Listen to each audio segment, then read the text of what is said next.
안녕하세요. 저는 김영숙, 올해 71살입니다. 대구 수성구에서 30년 넘게 식당 주방장으로 살아왔어요. 제 손으로 칼질하고 불 앞에서 땀 흘리며 아들 하나 키워냈습니다. 그런데 바로 그 아들과 며느리 앞에서 제가 들은 말은 평생 잊을 수 없을 겁니다. 어머니, 돈도 없으면서 왜 살아요? 그날 저는 병원에서 돌아온 참이었어요. 심장협심증 진단을 받았거든요. 의사 선생님이 말씀하시더군요. 당장 스텐트 시술 받으셔야 합니다. 더 늦으면 위험해요. 수술비는 800만 원. 제게는 큰 돈이었죠. 저는 떨리는 손으로 거실 소파에 앉아 아들 내외를 불렀습니다. 우진아, 지혜야. 엄마가 오늘 병원 다녀왔는데 제 목소리가 떨렸어요. 심장에 문제가 생겼대. 빨리 수술해야 한다는데 수술비가 좀 필요하구나. 그 순간 며느리 한지혜가 팔짱을 낀 채 저를 보며 그렇게 말했습니다. 차갑고 날카롭게요. 제 아들 정우진은 그 옆에서 아무 말도 하지 않았어요. 고개를 돌린 채 침묵으로 아내의 말에 동조하고 있었죠. 제 평생을 바친 대가가 고작 이것이었습니다. 그 순간 제 안에 모든 것이 무너져 내렸어요. 그리고 동시에 모든 것이 다시 세워졌습니다. 며칠 뒤 그 아이들이 제 방문 앞에 무릎을 꿇었습니다. 하지만 그때는 이미 모든 게 끝난 뒤였어요. 오늘 저는 그날 이후 제가 어떻게 복수를 준비했는지, 그리고 그들이 어떻게 지옥에 떨어졌는지 그 모든 이야기를 들려드리겠습니다. 그때는 정말 몰랐습니다. 그 한마디가 제 인생을 완전히 바꿔놓을 줄은요. 모든 일은 2년 전부터 시작되었습니다. 그때 아들 정우진은 사업에 실패한 상태였어요. 카드빚이 3천만 원, 사업 투자금으로 빌린 돈이 7천만 원, 도합 1억이 넘는 빚더미에 앉아 있었죠. 그날 아들이 며느리 손을 잡고 제 앞에 섰습니다. 어머니, 저희가 다시 시작하려고요. 그런데 어머니 혼자 계시는 것도 걱정이고, 저희랑 같이 사시면 안 될까요? 어머니 평생 모시면서 재기하고 싶어요. 며느리도 옆에서 환하게 웃으며 거들었어요. 어머니, 저희가 아침 저녁으로 맛있는 밥 차려드릴게요. 이제 좀 쉬세요. 저는 그 말들을 단 한순간의 의심도 없이 믿었습니다. 자식 잘 키운 보람이 이런 거구나 싶었죠. 그때 제게는 남편이 남긴 2가지 유산이 있었어요. 하나는 영숙이네 밥상이라는 식당 건물이었습니다. 1층에 식당을 임대 주고 2층은 작은 원룸으로 월세를 받아서 한 달에 400만 원 정도 수입이 있었죠. 다른 하나는 수성구에 있는 단독주택이었어요. 제가 30년간 칼질하고 불 앞에서 땀 흘려 지켜낸 것들이었습니다. 학가는 그렇게 시작되었어요. 처음 몇 달은 정말 좋았습니다. 며느리는 매일 아침 어머니, 편히 주무셨어요? 라고 인사했고, 퇴근 후에는 제 발을 주물러 주기까지 했어요. 어느 날은 커다란 안마의자까지 들여놓더군요. 어머니, 평생 시장 일하시느라 허리 아프셨죠? 이거 제가 어머니 생각해서 특별히 마련한 거예요. 매일 이걸로 피로 푸세요. 저는 며느리를 정말 잘 얻었다고 생각했습니다. 하지만 작은 이상 신호들이 있었어요. 며느리가 생활비 통장을 관리하고 싶다고 했을 때 어차피 나중엔 우리 거잖아요 라고 농담처럼 던진 말. 그때는 그저 철없는 농담인 줄만 알았죠. 진짜 변화는 합가한 지 6개월 뒤 남편의 기일 때 시작되었습니다. 저는 일주일 전부터 장을 봤어요. 남편이 생전에 좋아하던 갈비찜을 하려고 고기도 미리 재워두고 동태전을 부치려고 생선도 손질해뒀죠. 기일 전날 저는 새벽 4시에 일어났습니다. 주방장으로 30년 일한 제 손놀림은 여전히 정확했어요. 갈비찜 양념을 정성껏 바르고 동태전을 노릇노릇하게 부쳤습니다. 미역국도 끓이고 남편이 좋아하던 나물도 여러 가지 무쳤어요. 제사상을 다 차려놓고 보니 뿌듯했습니다. 여보, 당신 좋아하는 거 다 준비했어요. 영정사진 속 남편에게 나지막이 속삭였죠. 그런데 오전 10시쯤 며느리가 현관문을 벌컥 열고 들어왔어요. 그 손에는 택배 상자가 들려 있었습니다. 어머니, 이거 제가 온라인으로 주문한 제사 음식이에요. 며느리는 상자를 열어 간편 제사 세트를 꺼내 들었어요. 플라스틱 용기에 담긴 공장제 전, 진공 포장된 나물들이었습니다. 요즘은 다들 이렇게 해요. 어머니가 힘들게 준비 안 하셔도 돼요. 제가 어리둥절해서 서 있는데 며느리가 제가 만든 음식들을 하나씩 치우기 시작했어요. 이렇게 많이 하면 다 버리는 거잖아요. 아까워서 어떡해요. 그래도 이건 시아버지가 좋아하시던. 어머니, 며느리의 목소리가 차갑게 변했습니다. 시아버지 돌아가신 지 10년 넘었는데 언제까지 이러실 거예요? 효율적으로 하셔야죠. 그때 퇴근한 아들이 들어왔어요. 저는 아들이라도 제 편을 들어주길 기대했습니다. 우진아, 이게 무슨 짓이야? 엄마, 지혜 말이 맞아요. 아들은 제 말을 자르더군요. 요즘 시대에 이렇게까지 안 해도 돼요. 간편하게 하자고요. 제 손에서 힘이 빠졌습니다. 며느리는 제가 만든 갈비찜을, 동태전을, 나물들을 그대로 쓰레기 봉투에 담기 시작했어요. 새벽부터 정성껏 만든 음식들이 검은 비닐 속으로 사라졌습니다. 제사는 며느리가 주문한 간편 세트로 지냈어요. 남편 영정 앞에 플라스틱 용기들이 놓였습니다. 절을 하는 내내 눈물이 났지만 참았어요. 제사가 끝나고 며느리는 그 음식들마저 이제 필요 없죠라며 바로 쓰레기통에 버렸습니다. 저는 그날 밤 남편 영정 앞에서 혼자 울었어요. 여보, 미안해요. 당신 좋아하던 음식도 제대로 못 올렸네요. 내가 무능해서 그래요. 제가 몰래 냉장고에 숨겨둔 갈비찜 한 접시를 꺼내 혼자 먹었습니다. 눈물이 국물에 뚝뚝 떨어졌죠. 그날 이후 뭔가 달라졌어요. 며느리의 웃음이 차가워졌고 아들의 눈빛이 피하기 시작했습니다. 제가 준비한 밥상에는 며느리가 손도 대지 않았고 안마의자의 전원 코드는 어느새 뽑혀 있었어요. 하지만 저는 아직도 믿고 싶었습니다. 일시적인 거라고, 젊은 사람들이라 그럴 수 있다고요. 그때는 정말 몰랐습니다.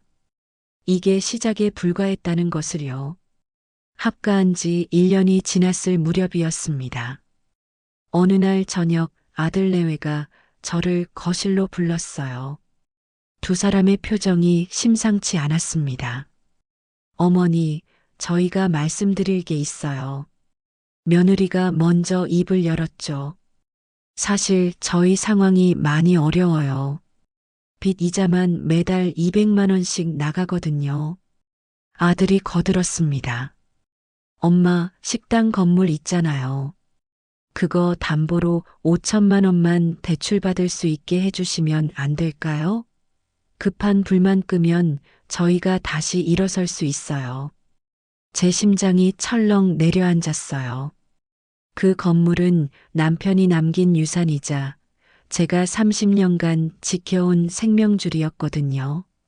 우진아, 그건 엄마, 저희 죽을 것 같아요. 아들의 목소리가 절박했습니다. 하지만 저는 고개를 저을 수밖에 없었어요. 미안하다.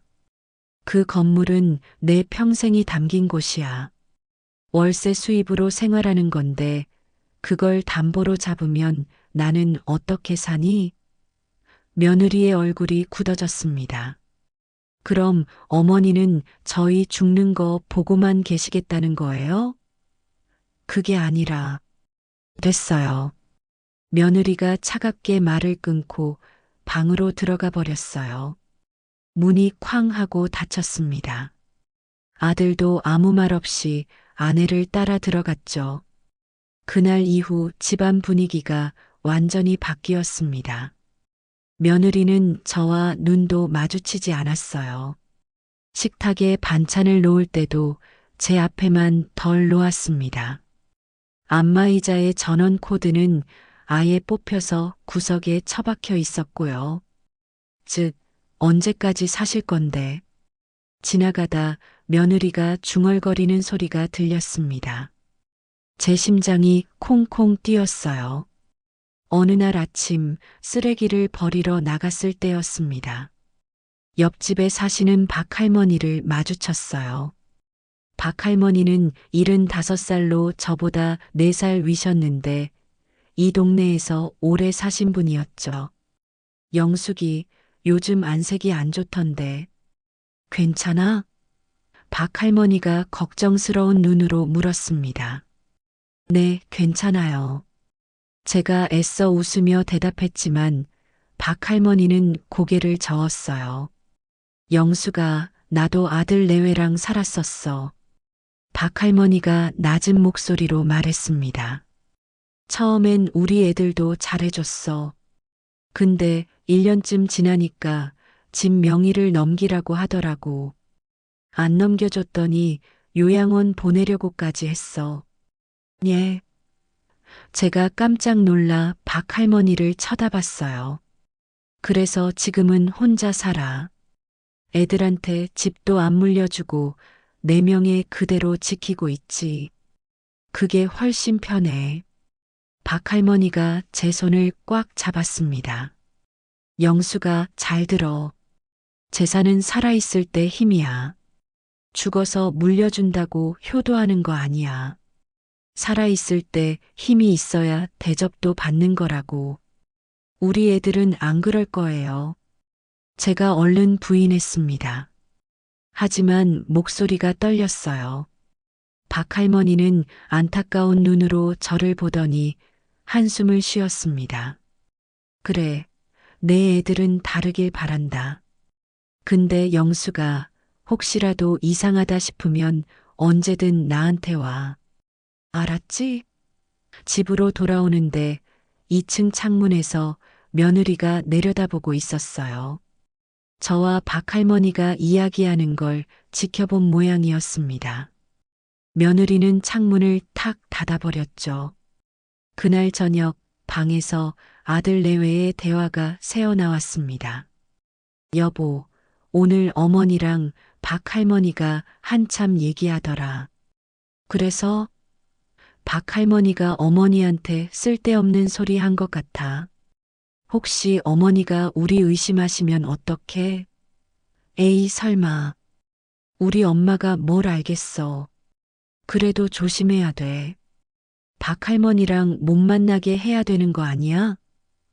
제 손이 부들부들 떨렸습니다. 며느리의 목소리에는 저를 통제하려는 의도가 분명했어요. 며칠 뒤였습니다.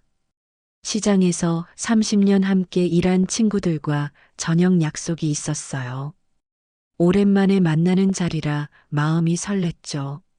식당에 모인 친구들은 반갑게 저를 맞아줬습니다. 야, 영수가. 오랜만이다. 영숙이는 좋겠다. 아들이랑 같이 사니까 외롭지도 않고.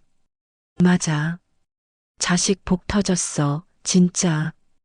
효자 뒀잖아. 친구들이 부러워하며 말했어요. 저도 어색하게 웃으며 고개를 끄덕였습니다. 그때였어요. 제 핸드폰이 요란하게 울렸습니다. 며느리였어요. 친구들 눈치가 보여서 전화를 받았죠. 여보세요? 어머니, 지금 어디세요? 며느리의 목소리가 스피커폰처럼 크게 울렸어요. 주변이 시끄러웠나 봅니다. 친구들도 다 들을 정도였죠. 아, 친구들이랑 저녁 먹는 중이야. 집에 왜 안 계시고 또 돈 쓰러 나가셨어요? 며느리의 목소리가 날카로워졌습니다. 생활비 떨어졌는데 언제 넣어주실 거예요? 친구들이랑 놀 돈은 있으시면서 저희 생활비는 언제 주시려고요? 친구들의 얼굴이 일제히 굳어졌어요. 저는 당황해서 얼른 전화를 끊으려 했습니다. 아, 그건 나중에 집에 가서. 에이, 나중에는요. 지금 당장 필요하다니까요. 어머니는 맨날 밖에서 돈만 쓰시고. 며느리의 고함 소리가 조용한 식당에 울려 퍼졌습니다. 알았어, 알았으니까 끊을게. 제가 황급히 전화를 끊었어요. 하지만 이미 늦었습니다. 식탁은 어색한 침묵으로 가득했어요. 친구들은 서로 눈치만 보며 아무 말도 하지 못했죠. 야, 영수가, 한 친구가 조심스럽게 입을 열었습니다. 너 혹시 집에서 뭔 일 있는 거 아니야? 아니야, 오해야. 며느리가 좀 급한 일이 있나 봐. 제가 얼른 변명했지만 친구들의 표정은 여전히 의심스러웠어요. 그래도 그렇지. 어떻게 시어머니한테 저렇게 말을 해? 요즘 젊은 애들이 다 그렇지 뭐. 친구들이 수군거리는 소리가 들렸습니다. 저는 더 이상 밥을 먹을 수가 없었어요. 미안해, 나 먼저 갈게. 집에 급한 일이 생긴 것 같아. 저는 자리에서 일어났습니다. 친구들은 걱정스러운 눈으로 저를 봤지만 아무도 붙잡지 않았어요.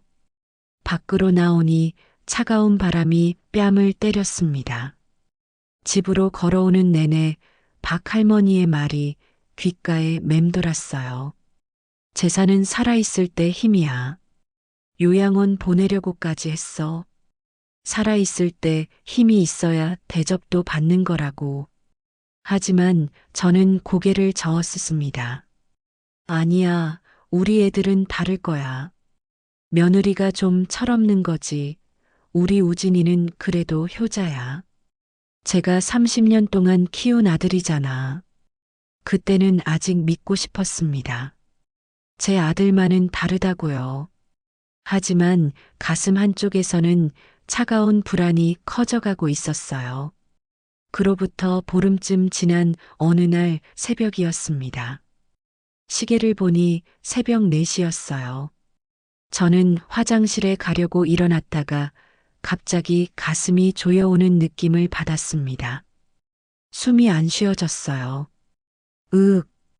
가슴을 움켜쥐고 화장실 문에 기대었지만 몸이 자꾸 아래로 미끄러졌습니다. 심장이 쥐어짜듯 아팠어요. 이대로 죽는 건가 싶었죠. 저는 기어서 복도로 나왔습니다. 안방까지는 3미터도 안 되는 거리였지만 한참이 걸렸어요. 겨우 안방 문 앞에 도착해서 문을 두드렸습니다. 우진아, 우진아, 엄마가. 가슴이 떨리는 목소리로 간신히 말했어요. 안에서 뒤척이는 소리가 들렸습니다. 어머니, 지금 몇 시인데요? 아들의 짜증 섞인 목소리가 들렸어요.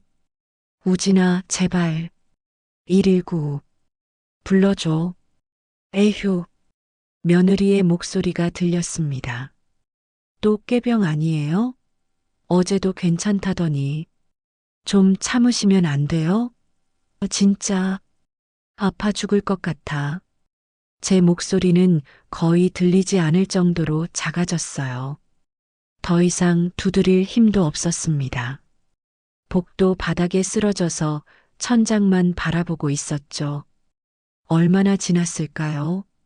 30분쯤 지나서야 방문이 열렸습니다.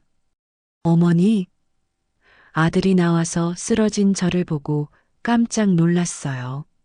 어머니, 어머니. 그제야 119에 전화를 걸었습니다. 응급차가 오는 동안 며느리는 방에서 나오지도 않았어요. 옷만 대충 갈아입고 차 키를 들고 나왔죠.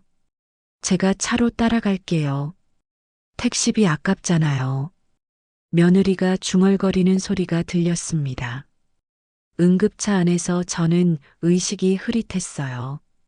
119 대원분이 계속 말을 걸었지만 대답할 힘이 없었습니다. 응급실에 도착했을 때 의사 선생님이 급하게 검사를 진행했어요. 심전도 검사, 피 검사, 엑스레이까지. 한참 뒤 의사 선생님이 심각한 표정으로 말했습니다. 어르신, 크게 다칠 뻔하셨어요. 심장 협심증이 심각한 상태입니다. 30분만 더 늦었으면 정말 위험했을 거예요. 당장 스텐트 시술을 받으셔야 합니다. 수술비는 얼마나? 800만 원 정도 예상됩니다. 빨리 결정하셔야 해요. 간호사가 물었습니다. 보호자분들은 어디 계세요? 주차하러 갔다고 했는데요. 제가 힘없이 대답했어요. 하지만 1시간이 지나도 며느리는 오지 않았습니다. 나중에 알고 보니 1층 로비 카페에서 커피를 마시고 있었더군요.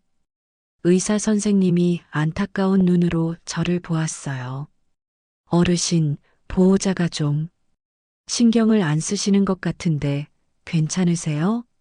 혹시 연락할 다른 가족분은 안 계세요? 그 말에 눈물이 왈칵 쏟아졌습니다. 괜찮아요. 혼자 할 수 있어요. 저는 떨리는 손으로 동의서에 사인을 했습니다. 결국 며느리가 나타난 건 제가 모든 서류에 사인을 끝낸 뒤였어요. 어머니, 상태가 어떻대요? 며느리가 무표정한 얼굴로 물었습니다. 스텐트 시술을 해야 한대. 수술비가 800만 원. 800만 원이요? 며느리의 눈이 커졌어요. 그리고 팔짱을 끼고 저를 내려다보며 차갑게 말했습니다. 어머니, 저희한테 돈 맡겨놨어요? 제 심장이 다시 한번 쿵 내려앉았습니다. 방금 전까지 죽을 뻔했던 사람 앞에서 며느리가 한 말은 병원비가 아니라 돈이 있냐는 것이었어요. 옆에 있던 간호사의 얼굴도 굳어졌습니다. 저희는 지금 형편이 어려워서요. 죄송하지만 어머니가 알아서 하셔야 할 것 같아요. 며느리는 그 말을 남기고 돌아서 버렸습니다.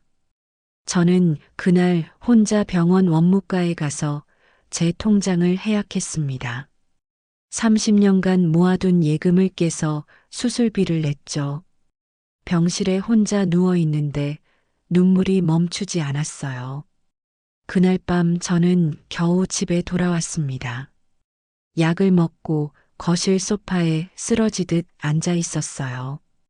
온몸이 아팠지만 마음이 더 아팠습니다. 그때 안방에서 아들 내외의 목소리가 들려왔어요. 문이 살짝 열려 있었던 모양입니다. 여보, 그래도 어머니가 많이 아프신 것 같던데.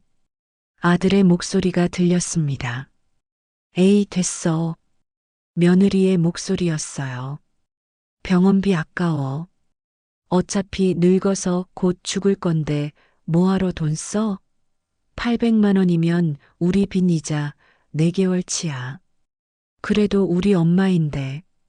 당신 어머니 맞아? 며느리의 목소리가 날카로워졌습니다. 돈도 없으면서 왜 사냐고.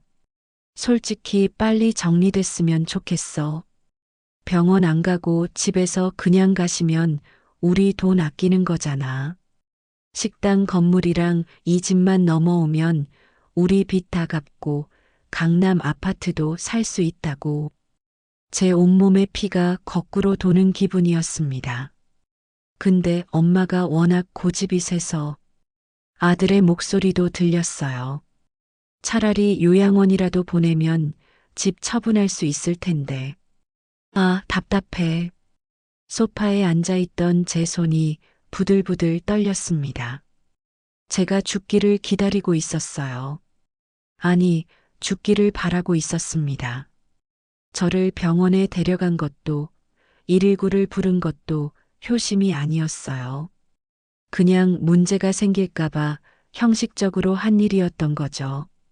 다음 날 아침 저는 일찍 집을 나왔습니다. 그리고 시내에 있는 전자상가로 갔어요. 작은 녹음기를 샀습니다. 엄지손가락 2마디만 한 크기였죠.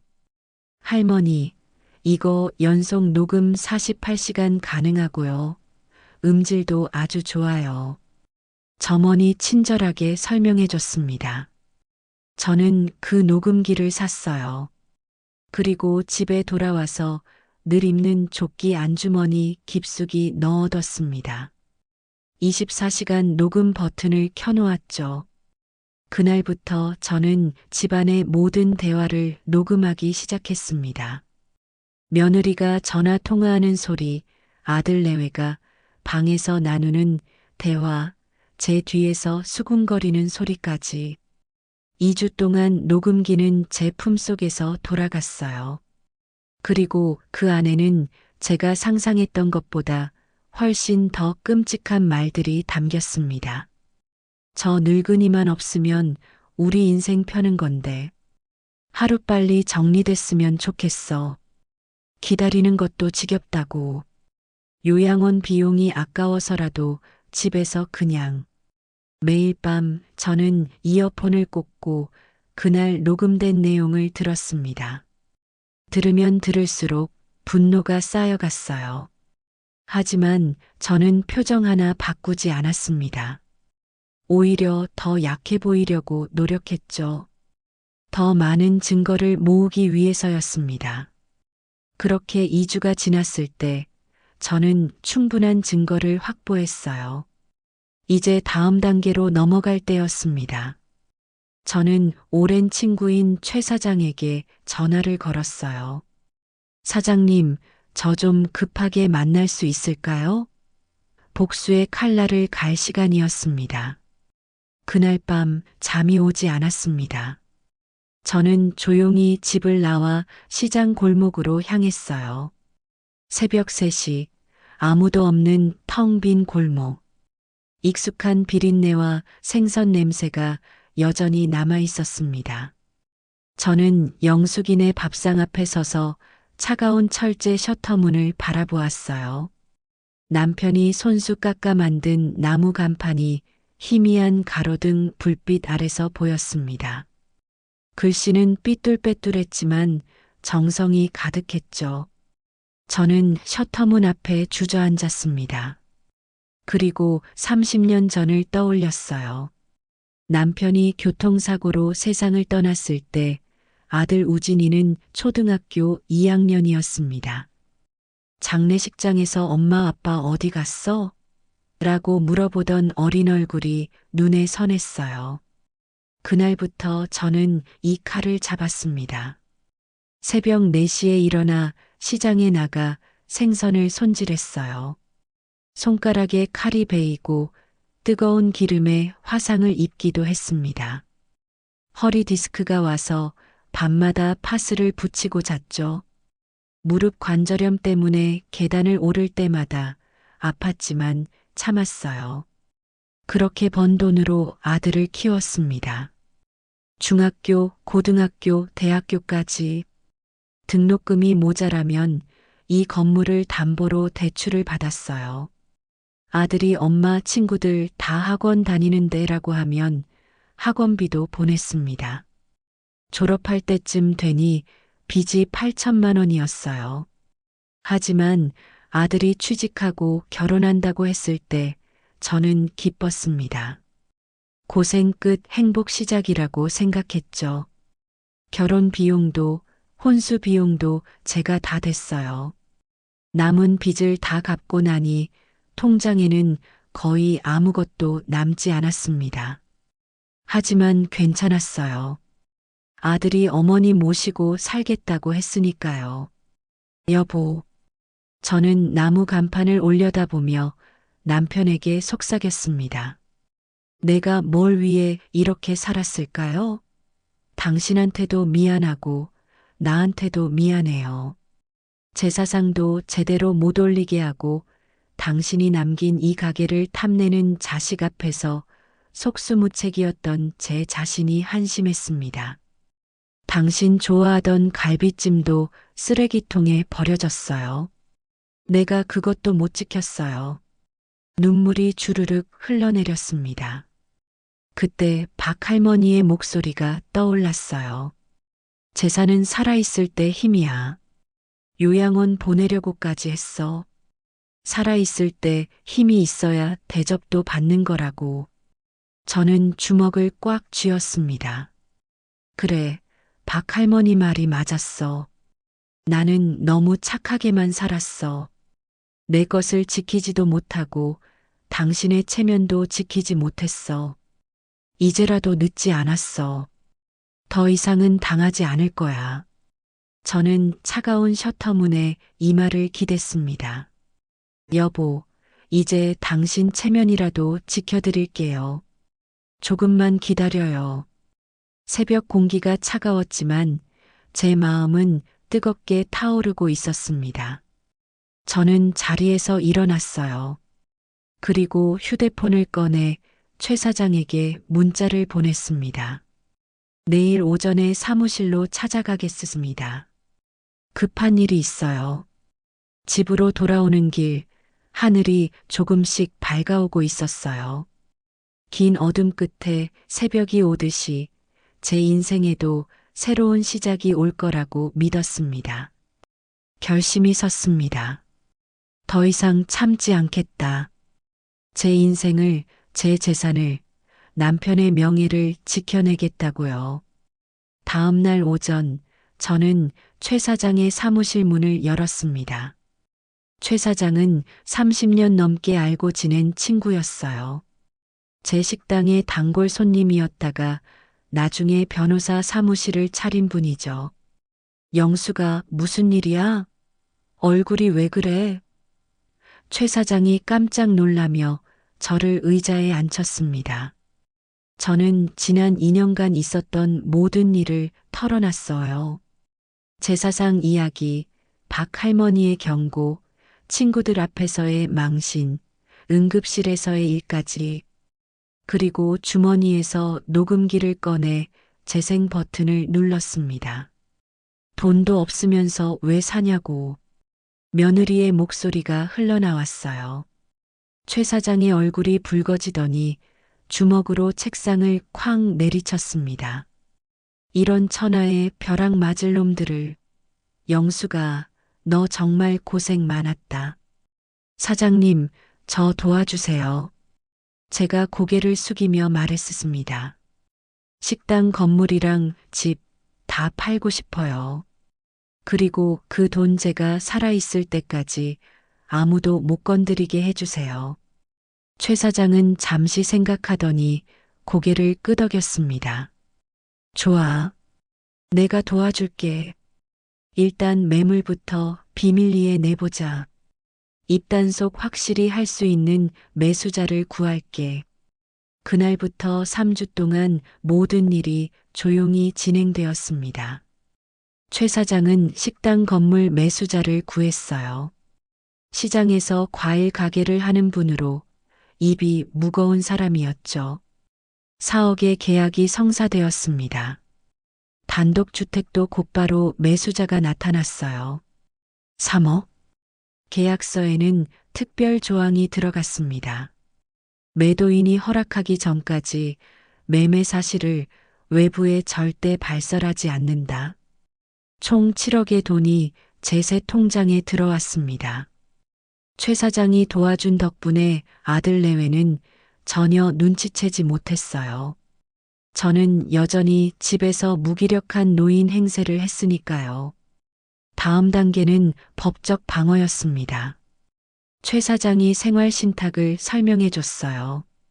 영수가 이거 하면 내가 살아있는 동안 매달 500만 원씩 자동으로 나와. 그리고 죽으면 남은 돈이 자동으로 내가 지정한 곳으로 가.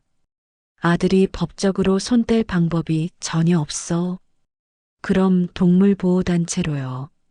남편이 강아지를 좋아했거든요. 공증까지 끝났습니다. 이제 준비는 완료되었어요. 마지막은 미끼를 던지는 일이었습니다.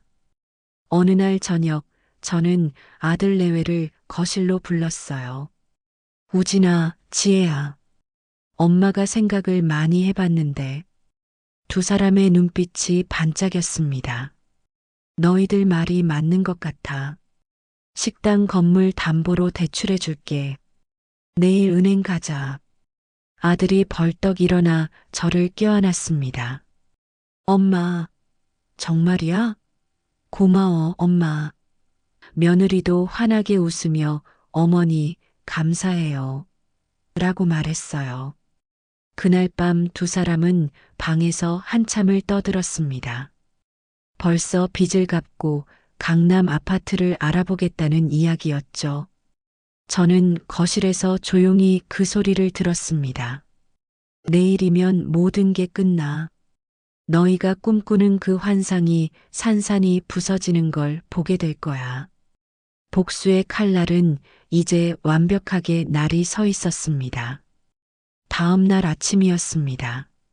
아들 내외가 인감증명서를 들고 환하게 웃으며 거실로 나왔어요. 어머니, 서류 다 준비했어요. 며느리는 벌써 쇼핑백을 상상하는 듯한 표정이었죠. 저는 아무 말 없이 제가 준비한 서류 뭉치를 식탁 위로 툭 던졌습니다. 그 건물이랑 집 어제 다 팔았다. 맨 위에 있던 서류의 제목이 선명했어요. 상가 건물 매매 계약서. 아들의 얼굴이 하얗게 질렸습니다.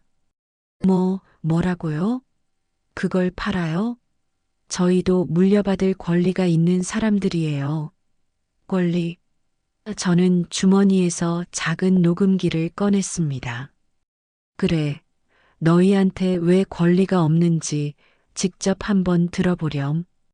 재생 버튼을 눌렀어요. 지직거리는 소리와 함께 아들의 목소리가 흘러나왔습니다. 병원비 아까워. 어차피 늙어서 죽을 건데. 며느리의 목소리가 이어졌죠. 돈도 없으면서 왜 사냐고. 빨리 정리됐으면 좋겠어. 병원 안 가고 집에서 그냥 가시면 우리 돈 아끼는 거잖아. 녹음기에서 자신들의 목소리가 흘러나오는 순간 두 사람의 얼굴에서 모든 색이 빠졌습니다. 내 아픈 것이 내 아들에게는 꾀병이었구나. 제가 차갑게 말했습니다. 내가 조용히 죽어주는 게 너희에겐 효도였고. 바로 그때 초인종이 울렸습니다. 딩동딩동. 문을 열자 법원 집행관과 새 집주인이 서 있었어요. 오늘까지 퇴거 명령입니다. 계약서대로 지금 바로 집 비워주셔야 합니다. 이삿짐 센터 직원들이 텅 빈 박스를 들고 들어왔습니다. 쿵, 쿵. 박스가 바닥에 떨어지는 소리가 천둥처럼 울렸어요. 아들이 제 발목을 붙잡고 통곡했습니다. 엄마, 한 번만, 딱 한 번만 용서해줘. 앞으로 진짜 잘할게. 이 집만은 안 된다고 해줘, 엄마. 저는 차갑게 그 손을 뿌리쳤습니다. 벌레를 떼어내듯 탁. 그리고 주머니에서 교통카드 하나를 던졌어요. 10만 원 충전해뒀다. 이게 내가 줄 수 있는 마지막이야. 저는 단호하게 말을 이었습니다. 내가 판 돈 전부 생활신탁에 묶어놨어. 죽을 때까지 나 혼자 쓰다 갈 거야. 혹시라도 남으면 동물보호단체로 자동 기부야. 너희한테는 10원 한 장 떨어질 일 없으니 나 죽고 유산 받을 생각 꿈도 꾸지 마라. 남편 영정사진만 챙겨 집을 나왔습니다. 여보, 이제야 당신 체면 지켜드렸어요. 1층 로비에서 박 할머니가 기다리고 있었어요. 잘했어, 영수가. 내가 그렇게 말했잖아. 재산은 살아있을 때 힘이라고. 두 할머니는 포옹했습니다. 이제 우리끼리 편하게 살자. 뒤에서 아들의 울음소리가 들렸지만 저는 단 한 번도 뒤돌아보지 않았습니다. 3개월이 지났습니다. 저는 박 할머니와 함께 요양형 실버타운 프리미엄 2인실에 입주했어요. 심장 스텐트 시술도 무사히 끝냈습니다. 이제 매일 아침 박 할머니와 함께 산책하고 요가 수업도 듣고 있어요. 그리고 우리는 유럽 이주 크루즈를 예약했습니다. 출발 전날 시장 친구들이 송별회를 열어줬어요. 그날 저를 망신줬던 바로 그 친구들이었죠. 저는 그동안 있었던 모든 일을 털어놨습니다. 잘했다. 우리 영숙이. 친구들이 박수를 치며 축하해줬어요. 우리도 따라 배워야겠다. 영수가, 너 정말 용감해. 한 친구가 크루즈 비용을 보태려 했지만 저는 손사래를 쳤습니다. 아니야, 이제 내 돈으로 내가 쓸 거야. 한편 아들 내외는 고시원 5평 단칸방에서 살고 있었습니다.